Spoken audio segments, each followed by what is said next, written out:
Good morning बच्चों। अब हम यूनिट 1 चैप्टर 1 जो है उसकी नई सेकेंड वीडियो लेके आ रहे हैं, जिसमें टॉपिक है भारत के परंपरागत व्यवसाय। जब भी भारत के परंपरागत व्यवसाय की बात होती है तो बच्चों आप सब जानते हो उसमें कृषि का नाम सबसे पहले आता है। ठीक है, तो ये तो आपकी बुक में दिया हुआ है।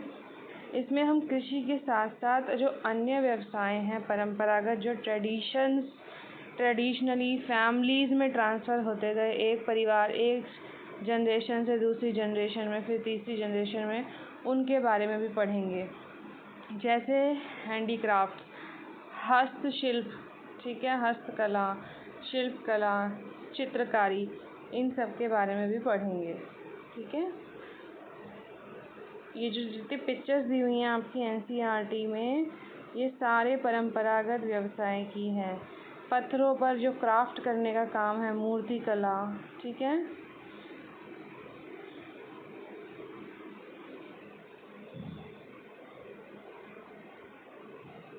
कपड़ों पे कढ़ाई, बुनाई, कठपुतली बनाना, दीवारों पे कला, मधुबनी पेंटिंग, नारियल से देखो नारियल का क्राफ्ट किया हुआ है, केरल की ये सब कला, इन सब को मैंने आपको नोट्स के माध्यम से दिया हुआ है।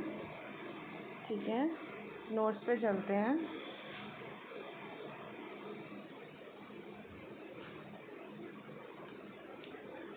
कृषि सबसे मुख्य व्यवसायों में से एक है।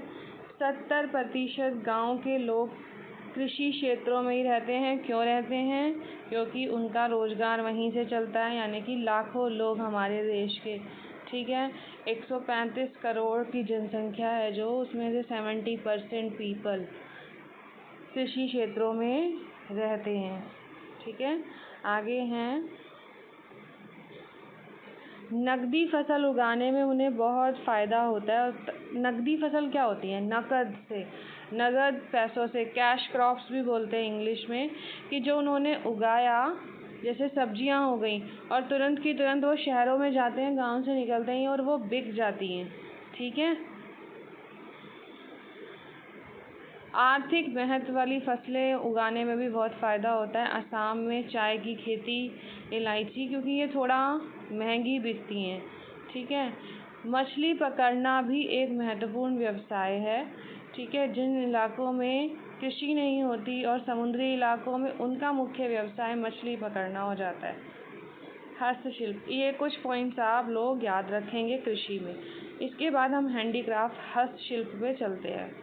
हस्तशिल्प भी परंपरागत व्यवसायों में से एक है। इसकी इंटरनेशनल लेवल पर बहुत ज़्यादा पॉपुलैरिटी है। ठीक है, यहाँ से जो सामान है वो बहुत अच्छी कीमतों में बाहर बिकता है, एक्सपोर्ट होता है। गांव के लोगों की जीविका का ये भी एकमात्र साधन है। उसके कुछ उदाहरण जो हैं वो आप देख सकते हो। इंग्लिश में भी मैंने कुछ पॉइंट्स लिखे हुए हैं। वुडन क्राफ्ट, कास्ट शिल्प कहते हैं। लकड़ी पे कुछ ना कुछ क्राफ्टिंग का क्या मतलब होता है? कुछ गुदाई करके, कुछ पेंटिंग करके। गुदाई मतलब थोड़ा थोड़ा खोद के जो कुछ चीज़ बनाई जा सकती है। एम्ब्रॉयडरी, बुनाई, रंगाई, छपाई, टेराकोटा क्या होता है?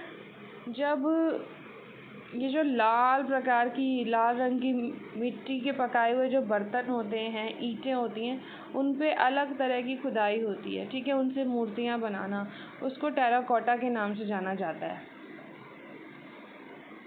हाथ से बने हुए कपड़े बहुत जगह पसंद किए जाते हैं और अच्छी कीमतों पर बिकते भी हैं, और वो हमारे परंपरागत परिधानों में से, कपड़ों में से परिधान होते हैं।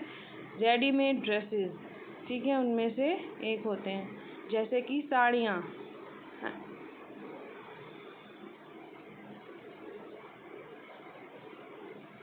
आधुनिक अर्थव्यवस्था ने, जो आज के टाइम की इकोनॉमिक्स है, मॉडर्न इकोनॉमिक्स जो है, उन्होंने जो गांव में दूर दराज क्षेत्रों में शिल्प बैठे हैं, कलाकार बैठे हैं।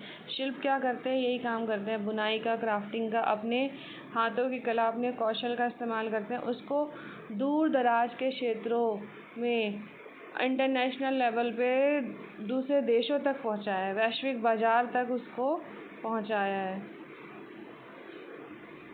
ये जो टेक्निक्स जो यूज़ करते हैं, जो कौशल, जो उनकी स्किल्स होती हैं, वे एक फैमिली से दूसरे फैमिली में ट्रांसफ़र होती जाती हैं गोपनीय रूप से, मतलब घर पे ही उसको ट्रेनिंग दी जाती है, ठीक है, कि ये करना कैसे है। एक और परंपरागत व्यवसाय है भारतीय पाक प्रणाली, इंग्लिश में इंडियन कुशन, ठीक।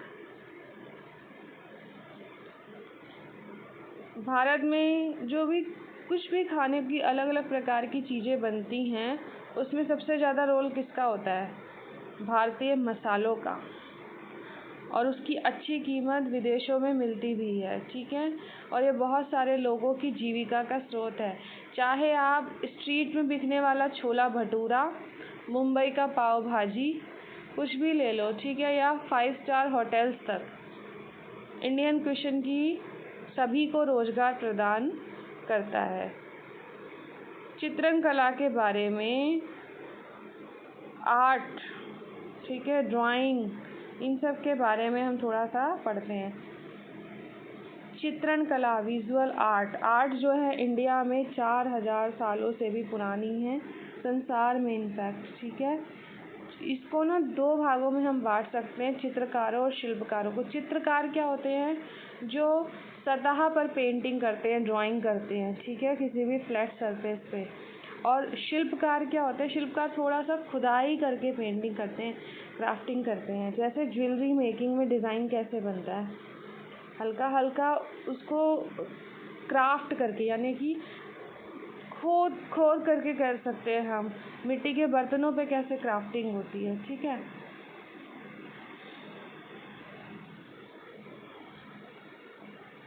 चित्रकारों और शिल्पकारों को काम कहाँ से मिलता है, व्यवसाय कहाँ से मिलता है? 2 जगह से भी।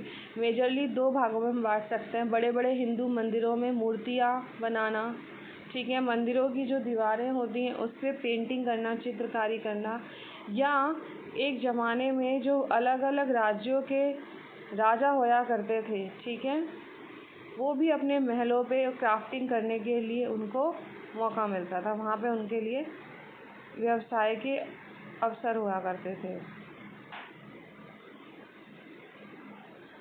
ये सब बच्चे समझते हैं कि चित्रण कला विभिन्न धर्मों को भी प्रतिबिंबित करती है।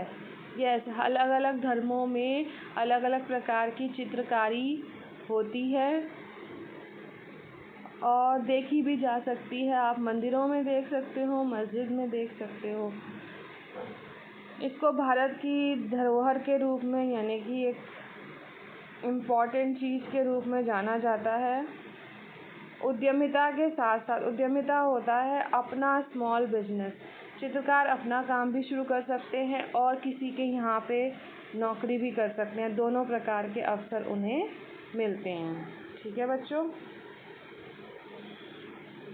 एक बार फिर पिक्चर देख लेंगे चित्रकारी की।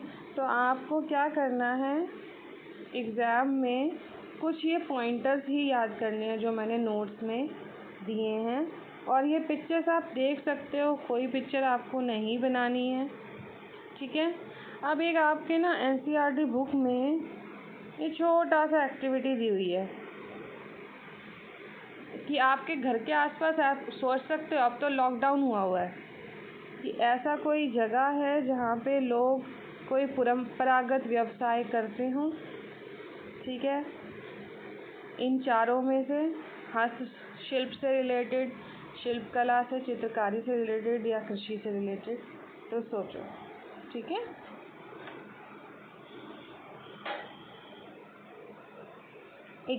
अब ये आप कॉपी में नोट्स लिखेंगे, और नोट्स लिखने के लिए ये इतने नोट्स आपको लिखने पड़ेंगे क्योंकि इससे रिलेटेड कोई क्वेश्चन आंसर नहीं है, ठीक है।